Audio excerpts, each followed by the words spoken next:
Hello my friends and welcome back to my channel. I have very good news for you, but unfortunately also very bad news for you, and I would like to start with the bad news. The Last of Us 2, the new remastered version on the PlayStation 5 does not support the HDR system level calibration. This wouldn't be a big problem if we would have at least proper HDR settings in the game, but unfortunately that's not the case.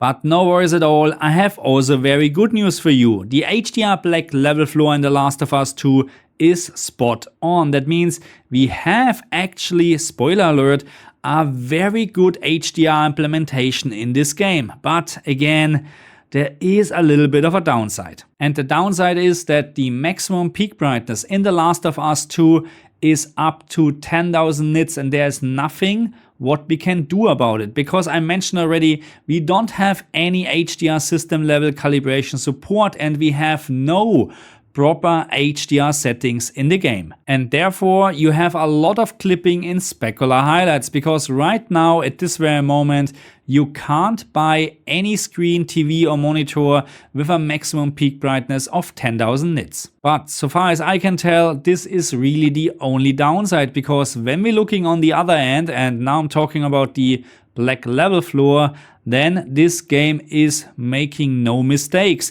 We have a perfect HDR black level floor, and I mentioned this already in some other videos. The HDR black level floor is actually more important than having perfect specular highlights. And of course I can explain why I think that the HDR black level floor or the black level floor in general is more important than specular highlights.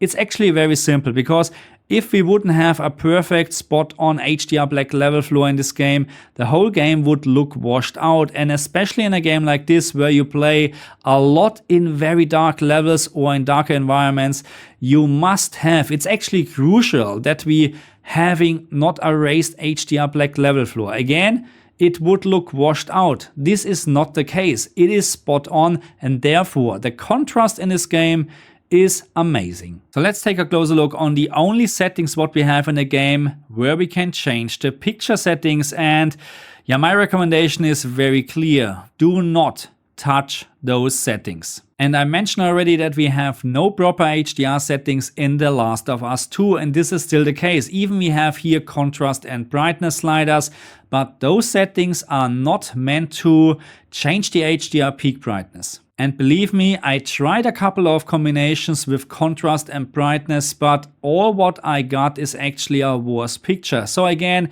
my recommendation is do not touch those settings. Even when you feel low, you can still go. Even when you feel slow, you can still go. Even when there's no hope, you can still go. I never answer to no, man, I still go. Go, go, go, go, go, go, go, go, go. So we talked already about the HDR black level floor in this game. Now it's time to talk about specular highlights. What about the implementation of specular highlights? And surprisingly, it is actually quite good. And when we're now looking a little bit closer, or when we're analyzing some specular highlights, we can actually see that we have a lot of very fine details in it. And to be a little bit more precise, we have a lot of different brightness steps in specular highlights. The problem here is that we're talking about a very high maximum peak brightness in specular highlights, and therefore yeah, we have no monitor, we have no screen, we have no TV right now available where we can display those specular highlights with the maximum peak brightness. So let's move on and let's talk about HDR colors. And as in many other games, and I know I'm repeating myself here, yeah, it's hardly used. We have some levels, some environments or some scenarios where you can see some DCI-P3 colors, but I haven't found any BT 2020 color space so far. So again, it is no must to have HDR colors all the time in the game. But of course it would be great, because you can actually smooth color grading, or you can make it a little bit better with using HDR color space. But in this case, it's, as many other games, hardly used, but still I found the color range actually in the game looks pretty good. So what is my recommendation now in regards of LG OLED TVs, where we can choose between HDRG, dynamic tone mapping off, and dynamic tone mapping on. And I apologize that I have no footage or recording of my LG G2 or the CX.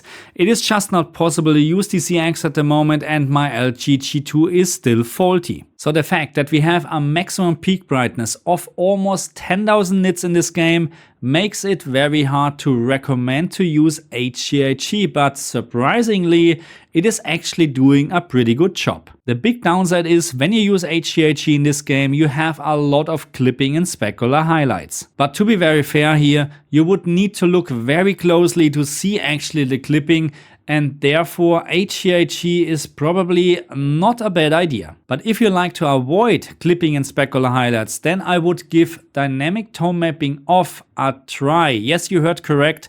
Dynamic tone mapping off should be your choice if you like to have no clipping and specular highlights. And last but not least, we have dynamic tone mapping on, and I found this is a terrible choice in this game because with HDRG or dynamic tone mapping off, the average brightness in the game is high enough, or enough for me at least on my TVs. So I would not recommend to use dynamic tone mapping on because you will over brighten a picture in certain situations and it doesn't look very good. So let's talk about the FineTune dark area settings on the LG OLED TVs, and I did a lot of testing lately.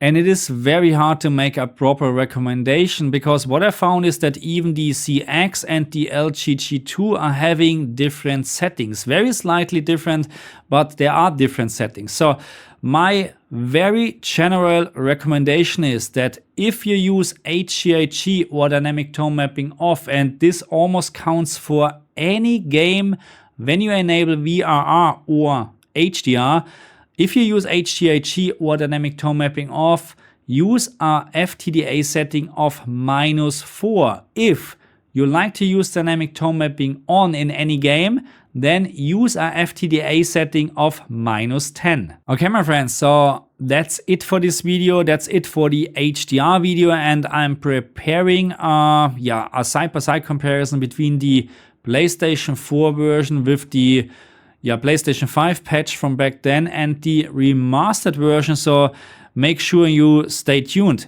And what I have to say in regards of HDR, it is a average, it's actually above average implementation in my opinion. So even we have a very high maximum peak brightness and there is nothing what we can do about it, I'm very happy that we have a perfect HDR black level floor, because this is by far more important than specular highlights. And of course, I would like to understand or hear from you, how do you like the HDR implementation The Last of Us 2 on the PlayStation 5? Do you like it, or maybe you dislike it? So let me know in the comment section, and let me also know in the comment section if you have different recommendations in regards of my settings, because my recommendations are actually do not change anything, just leave the settings, the sliders where they are, because in my opinion, you just make the picture look worse. And that's it from me. I say thank you very much for watching me. I say thank you very much for all your support, and I see you next time. Bye.